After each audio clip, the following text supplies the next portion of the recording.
Madame, Monsieur, bonjour, heureux de vous retrouver ce lundi 22 novembre 2021 pour ce numéro de La Parole est à vous. La Côte d'Ivoire produit chaque année 150 000 tonnes de mangue. C'est le troisième fournisseur mondial du marché européen, mais la filière souffre du taux très élevé de pertes post-récolte, estimé à 30%. L'autre défi, c'est la transformation. Le taux de transformation se situe seulement entre 2 et 3%. Quel commentaire vous inspire ce tableau de la filière mangue? Deux numéros pour nous joindre, le 27 20 21 44 48, le 27 20 24 27 87. L'autre question, c'est comment parvenir à tirer meilleur profit de cette spéculation?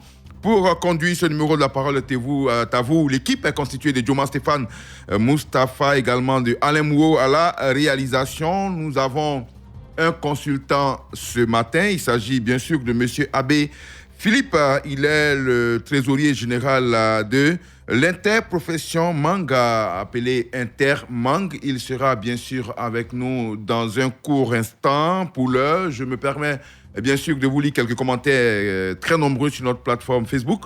Monsieur Kwadio Daga Francis nous dit que c'est vraiment dommage. À mon sens, nos autorités doivent se pencher sur le cas du secteur mangue. Et puis, Grégoire Yaokona nous dit c'est un rang très honorable. Cependant, la mangue est une denrée périssable. Sa conservation est un véritable souci. Et ce qui entraîne cette perte estimée à 30%. Il faut faire appel aux spécialistes pour un partage d'expérience en ce qui concerne la conservation et puis pour la transformation.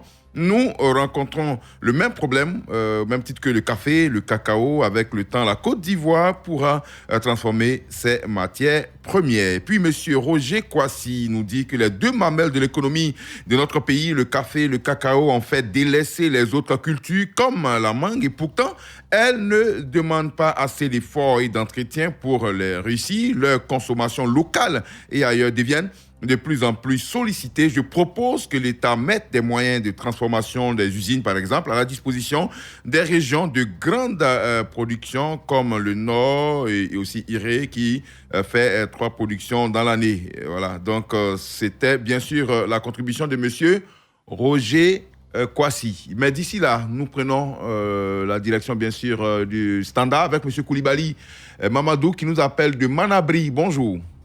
Bonjour, Alain. On vous écoute. Ça va? Oui, ça va très bien, merci. Nous sommes bienvenus. Vraiment, problème de mangue là. Même à nous, à ce que là, vers Calais ici là, même dans notre village Manabri là même, les gens qui font mangue ici là, on ne sait pas comment faire. Alors, on va vendre un à un ici là pour payer manger seulement avant. Et puis, c'est fini comme ça là. Alors, c'est vous dire la production, ça peut pas tout grandir chez nous là. On ne sait pas comment faire. Tu as planté quelque chose là, si tu ne payes pas, personne ne va pas venir chercher. Donc, nous mobiliser, nous on comprend rien. Ça veut dire le produit, ça ne peut pas toujours augmenter. Si c'est comme ça cherche qu'ils ont venu mobiliser des gens comme cacao, café, puis oui. Et après de venir chercher là. Tu vas voir que ça va augmenter. Mais ils vont venir nous dire, donner les plantes là, après rien, on comprend rien, puis ça ne paye pas. On va payer un à un là pour manger entre nous. D'accord. C'est compris. Vu, non? OK. Donc, il faut essayer de vérifier si on a augmenter et non pas essayer de passer partout. Voilà, donc, tu vas voir le production, ça va monter encore. Sinon, les gens, ils ont prêt de faire. Ça chez nous-même, mais ça ne paye pas. D'accord, ça ne paye pas bien. Le prix. Voilà. D'accord, merci Voilà. M. Koulibaly. Mamadou de Manabri. On reste au standard avec M. Bakayoko Adama. C'est bien cela, bonjour. Oui, bonjour, monsieur. Vous nous appelez de Z15. Z15, c'est où ça? C'est tout le monde de Ah, ok, d'accord, c'est compris. On vous écoute. Bon, vraiment, nous, on a problème de couleur, les tensions de carburant. Il y a courant, mais il n'y en a pas courant. Il y a courant, mais il n'y a pas. Monsieur Bakayoko. Oui. Je ne sais pas, est-ce que vous connaissez le principe de l'émission? Nous sommes à La Parole est à vous. On parle de la mangue ce matin. Si vous voulez parler des problèmes, rappelez à 8h15. Didier Fanin-Richemont sera là pour vous recevoir. Merci beaucoup et puis bonne journée à vous. Voilà, sur notre page Facebook, pendant ce temps, nous avons M. Bosson AC Rémi qui nous dit que la mangue, comme tous les produits périssables, est difficile à conserver. La seule manière d'en tirer profit est la transformation de cette matière en produit fini. Je pense qu'il faut chercher les moyens pour moderniser notre agriculture et construire des unités de transformation pour un traitement efficace de nos produits agricoles. Signé donc Bousson AC Rémi qui est à Yopougon. Toit Rouge. Autre commentaire, c'est celui de Vassougou Dosso qui nous dit que l'agriculture a toujours été le socle du développement de la Côte d'Ivoire, passant par le café, le cacao et bien d'autres. Pour la filière mangue, le ministère de l'Agriculture, à travers le gouvernement, doit mettre en place une politique financière d'accompagnement des producteurs et les regrouper en coopérative pour le suivi de leur production. Et puis, au standard, nous avons M. Yema Kwaku Florent, bonjour.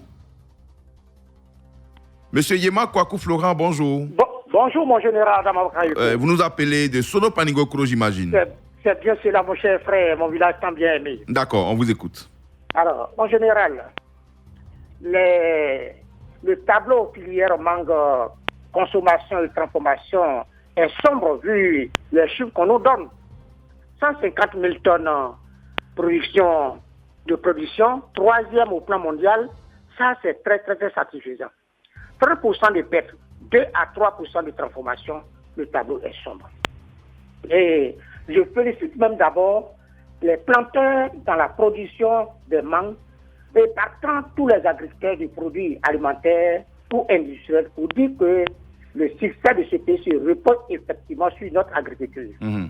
Mais voyez-vous, nos produits alimentaires, la mangue, comme d'ailleurs l'orange, l'avocat, la banane, la tomate et même l'igname, pour ne citer que cela, se périment très très très vite faute de transformation ou de meilleur conditionnement. Et cela met en mal non seulement la vie de l'économie des producteurs, mais aussi l'économie du pays. Alors, mon souhait est que l'État crée assez d'industries alimentaires pour la transformation et le conditionnement des produits d'origine, principalement agricole, destinés à la consommation humaine. Faire aussi confiance à nos chercheurs scientifiques en alimentation, leur donner des moyens afin que cela rentre au laboratoire et nous sortir des résultats assez satisfaisants au grand bonheur de tous. D'accord. Merci beaucoup, M. Yema Kwaku Florent. En tout cas, les chercheurs, ils travaillent. Récemment, lors de la conférence internationale sur la mangue, les chercheurs ont expliqué la perte post-récolte, notamment liée à certaines maladies, d'ailleurs pour lesquelles des traitements ont été trouvés et sont sur le chemin d'être vulgarisés par certains laboratoires. En tout cas, on espère que tout se passera pour le meilleur du monde. Alors, sur notre page Facebook, on a ce commentaire de Lassane Kaboré qui, lui, est à Ayamé. Il nous dit qu'il est tout simplement fier de la Côte d'Ivoire qui prouve ainsi qu'il est un pays polyvalent. Et puis, M. Yao Michel Kofi de Wawakro à Toumoudi nous dit que c'est vrai que la filière de la mangue est très rentable, mais par faute de négligence, elle n'est pas citée parmi les favoris comme l'EVA, le cacao, encore moins le café, l'anacade et autres. Que l'État et le ministère de l'Agriculture fassent leur possible pour élever sa rentabilité, sinon le secteur restera méconnu. Monsieur Kadjobia Bema-Soro nous dit que c'est une organisation dans le secteur qui ferait du mieux la population. Le marché mondial est favorisé, bien sûr, la société ivoirienne. Jean-Marie Gouessé nous dit que la mangue, à l'instar de nombreux produits agricoles est exportée brute. C'est une grande perte en termes de devises pour l'économie ivoirienne, notamment pour les producteurs qui vouaient aux décharges. La solution pour rentabiliser la production de la mangue, c'est la transformation qui permet la conservation dans les chambres froides. En outre, on pourrait construire des équipements de conservation aux frais, bien sûr, de ces mangues-là pour réduire les pertes des producteurs. Au standard, nous avons M. Djambla Jean-Marie qui nous appelle de Guépao. Bonjour. Bonjour. Vraiment, en ce qui concerne la culture de mangue, si vraiment cela était étendu sur tous les territoires, ça allait être très bon. Actuellement, bon, si ce n'est pas le nord et le centre, sinon dans notre région Gore, précisément dans le département de Oumé, je crois que cette culture, vraiment, on ne sent pas. Individuellement, peut-être que quelques-uns en ont planté dans leur champ, mais si chez nous, vraiment, c'était déjà dit qu'on devait consommer ou bien conserver quelque part, et que ça pouvait aussi augmenter le pourcentage que la Côte d'Ivoire devait fournir, c'était aussi très bon. D'accord, ben peut-être c'est lié aussi peut-être. Ça soit étendu vers chez nous. C'est peut-être lié au climat, hein, vous savez. Peut-être que la culture va avec une certaine température. On sait qu'au Burkina Faso, voisin, au Mali, voisin également, c'est de gros producteurs de mangue. On va poser la question tout à l'heure à notre consultant, M. Abbé Philippe. En tout cas, merci beaucoup à vous, M. Djambla, qui vous nous appelez à l'instant de Guépao. Bonne journée à vous et excellente écoute radiophonique à tout le département de Oumé. Monsieur Roger Nyanzou nous dit que le président Houphouët-Boigny a dit « Tant que nous n'arriverons pas à former notre jeunesse capable de transformer nos produits agricoles en produits finis et semi-finis, nous perdrons notre temps à dénoncer la détérioration des prix sur le marché, la formation de notre jeunesse aux méthodes modernes de transformation doit rester la priorité du gouvernement et non un slogan. Monsieur Yapi, bonjour. Bonjour, Monsieur Yapi. Oui, allô? Oui, bonjour, Monsieur Yapi. Bonjour, mais Adam Bakaïko. Vous nous appelez Dagbaou, c'est bien ça? Oui, quelques mètres à couper. D'accord, on vous écoute. Bon, moi, c'était dans les filières mangue. C'est parce que les produits sont un peu chers. Les produits sont chers. Quels produits? Les produits chimiques. Alors, les produits d'entretien? Oui, entretien. Sont chers parce que ça cause ça, les producteurs, quand on acheté pour traiter les mangues là. D'accord. C'est ça qui fait, puis c'est réduit un peu cette année. Je pense que c'est ça. Parce que ici, parti au nord là-bas là. Oui. Est-ce que ici, parti au nord là-bas, ça n'a pas duré? D'accord. Est-ce que les producteurs ont dit. D'accord. Les produits pour protéger le verger.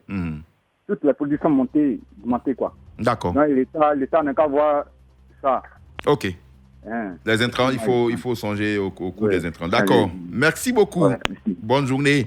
Monsieur Boussoubi, sur notre page Facebook, nous dit que c'est un impératif catégorique d'implanter les usines de conditionnement et de transformation de ces produits périssables dans les zones de production pour donner de l'espoir aux producteurs. Quand il faut prendre ces mangues depuis Korogo jusqu'à Abidjan, il faut compter avec la déperdition des usines de proximité feront l'affaire des producteurs. Signé donc Boussoubi. Monsieur Peignon Chéré Adama-Yeo nous dit qu'il faut mieux organiser la filière avec un fonds à l'appui, surtout former les acteurs à la transformation de la matière première en produits finis. Monsieur, je ne sais pas si c'est madame ou monsieur, c'est madame, voilà. Madame, je ne sais pas quel est le nom. Bonjour, madame. Nabolsi Nadia. Nabolsi Nadia, ok. Parce que Nadia est un prénom, on ne peut pas dire madame. Voilà, donc c'est le nom de famille qui compte. Ouais. Bon, vous nous appelez de Niakara, c'est bien ça? Eh oui, bon. On vous écoute. Oui, j'appelle de Niakara. On vous écoute, madame. Effectivement, nous avons un champ de mangue. Kent, nous avons 50 hectares. Mais vraiment, nous avons besoin de l'aide du gouvernement pour nous aider. Ça produit bien, bonne terre. Si tu vois les Kent là, oui. Korogo même vient servir chez nous à Niakara ici. Quel village? À Niakara. Oui, le village, c'est Niakara ville ou bien c'est dans un village? C'est Niakara après Katiola. Oui, je sais, je connais bien Niakara. Niakara est un département. Est-ce que vous êtes dans la ville ou bien c'est dans un village de Niakara vous êtes? Nous sommes dans la ville de Niakara, même dans la ville de Niakara. Les champs sont en ville. Le champ est sur la route de l'eau. Voilà, c'est de ça qu'on parle. C'est bien le champ qui nous intéresse en fait. Nous avons 50 hectares. D'accord. Madame. Oui. Ce que vous nous expliquez est tellement important. Si vous coupez le poste radio, on pourra mieux vous entendre parce qu'il y a beaucoup d'écho. Coupez le poste radio pour qu'on entende bien ce que vous dites en fait. Voilà, diminuez complètement, il faut couper carrément. Merci beaucoup, madame. Donc, on vous écoute. Vous avez 50 hectares de mangue donc à Lowo, dans le département de Niakara, et vous produisez beaucoup de mangue, de belles mangues. Et qu'est-ce que vous attendez maintenant? Vraiment, nous produisons de belles mangues. Même Korogo vient servir ici pour aller à l'usine. Ce que nous avons besoin, vraiment, on a besoin du gouvernement. Ils n'ont qu'à venir aider parce que mon mari, là, vraiment, n'a plus les moyens. Ils n'ont qu'à donner quoi? Ils n'ont qu'à aider comment? Bon, il y a l'aide qu'on appelle Sékou Touré, là. Oui. Ça nous emmène. Actuellement, on ne gagne pas les gens pour faire balayage. Si vraiment, si on peut avoir peut-être petite machine pour pouvoir tuer Sékou Touré et vraiment arranger les arbres. Ça produit, quand tu vois les mangues là, vraiment tu es content. Ces mangues là, et ça on envoie en Europe. D'accord. Donc, vraiment, si vous pouvez venir, qu'on voit le champ même. Nous avons 50 hectares à Niagara. Et de la bonne terre. Quand tu vois les manquantes là, mon frère, tu as envie de manger. D'accord. Tu mets l'eau à la bouche de Dioma Stéphane déjà. Je pense qu'on va y faire un tour bientôt, madame. Ok, merci beaucoup. Monsieur Abbé est en ligne, il vous a bien compris. Certainement qu'il prendra, il est le trésorier général de l'Intermanque, votre interprofession, certainement qu'il prend. En tout cas, merci beaucoup, madame, et puis continuez de nous appeler. Ça nous fait plaisir chaque fois que c'est une dame qui participe à cette émission. Je pense qu'on va prendre maintenant notre consultant. Monsieur Abbé, bonjour. Bonjour, monsieur. Alors, vous avez écouté l'avis des Ivoiriens en général sur la question, les problèmes de la filière, la question de la transformation, la question de la conservation. Et puis, cette dame-là qui, bien sûr, dit qu'elle produit de très belles mangues, mais elle a besoin de moyens. Alors, en général, vous qui êtes trésorier général donc, de l'interprofession mangue, vous êtes aussi exportateur de mangue, je le précise. Comment on pourrait résumer les difficultés dans la filière? D'abord, je voudrais, au nom du président de l'Intermangue, M. Pascal Nabélé-Sinissibié, vous dire merci. Merci à Radio Côte d'Ivoire pour l'opportunité qu'elle nous donne aujourd'hui pour parler de notre filière. Une filière assez jeune qui a été créée seulement la mi-décembre 2018. Nous faisons notre bonhomme du chemin. C'est vrai que la mangue est un fruit. Aujourd'hui, la mangue est le deuxième fruit d'exportation de Côte d'Ivoire. Donc, la mangue a surplanté l'ananas avec 33 000 tonnes en moyenne par an. Il y a, c'est vrai, beaucoup de problèmes. La dame disait tout à l'heure qu'elle avait 50 hectares, qu'elle avait un problème de main-d'œuvre. Malheureusement, ce problème de main-d'œuvre est un problème général dans l'agriculture ivoirienne. C'est pourquoi, de plus en plus, il faut qu'on aille vers une mécanisation de notre agriculture. Et désormais, pour faire de l'agriculture aussi, il faut que... J'ai écouté beaucoup de gens, tous les auditeurs. C'est pourquoi désormais, pour faire de l'agriculture aussi, il faut qu'on fasse un peu comme les Européens et qu'on ait un minimum de base dans l'agriculture, c'est-à-dire qu'on ait des outils de formation des métiers de l'agriculture avant de se lancer. Ouais. Je pense que l'État de Côte d'Ivoire, depuis quelques années, aide les producteurs de mangue à travers des produits de traitement. Parce que le gros problème de la mangue, c'est la lutte contre les mousses de fruits. Un ravageur très dangereux qui détruit pratiquement plus de 50-60% de la production. Wow. Et l'État fait ce qu'il peut. Il appartient aux producteurs aussi de faire en sorte que, en plus de ce que l'État fait, qu'eux-mêmes ils s'approprient leur verger et qu'ils fassent un minimum de sanitation dans les champs. Il faut nettoyer les champs, il faut les élarguer, il faut rendre la plantation propre. Quand la plantation est propre, le ravageur rentre moins quand même. D'accord. Donc, nous, au niveau de l'Intermangue, bientôt, dans un mois, nous allons faire une grande tournée de sensibilisation. D'accord. C'est notre rôle aussi. D'accord. Nous allons faire une grande tournée de sensibilisation qui va couvrir tous les départements, toutes les régions où il y a la mangue de Côte d'Ivoire, la mangue export, bien sûr. D'accord, c'est bien noté. Alors, le Radio Côte d'Ivoire, ne vous en faites pas, on va vous accompagner durant toutes ces étapes-là parce que nous allons, pourquoi pas, envisager un numéro de Week-end Info avec un grand reportage sur la problématique de la mangue. Mais déjà, ce soir, le dossier économie est entièrement consacré à cette question. Merci beaucoup à vous, monsieur Abbé Philippe. Ça a été un plaisir. On espère vous avoir très bientôt sur Radio Côte d'Ivoire. Rendez-vous demain matin. Radio Côte d'Ivoire, Abidjan 88.8.